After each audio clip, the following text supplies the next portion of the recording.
In a small kitchen at sunrise, a parent stood between two realities at once, a busy morning and a hopeful one.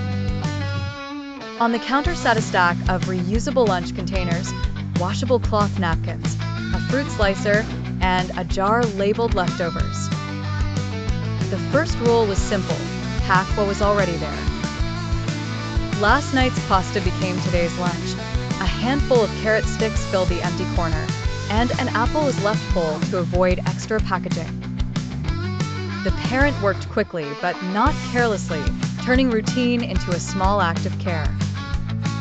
The child arrived, backpack half open, asking if the lunch would still be interesting without wrapped snacks or disposable bags. The parent smiled and opened the box to reveal a colorful pattern of real food, each item chosen with intention. Cucumbers, crackers from a bulk jar, a small portion of hummus, and berries in a tiny reusable cup made the lunch look less like a compromise and more like a discovery. The child paused, then nodded with surprise, already imagining which part would be the favorite. By mid-morning, the school hallway told its own story.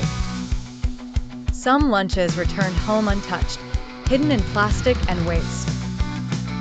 Others were scattered with wrappers and crumpled napkins. The child, however, finished nearly everything and brought the empty container back with a quiet pride. The parent noticed that the biggest change was not only in the trash bin but in the household mood. Less waste meant less stress, fewer forgotten items, and a clearer rhythm to the day. The next morning brought a challenge. There was no time to cook a full meal, and the pantry seemed sparse.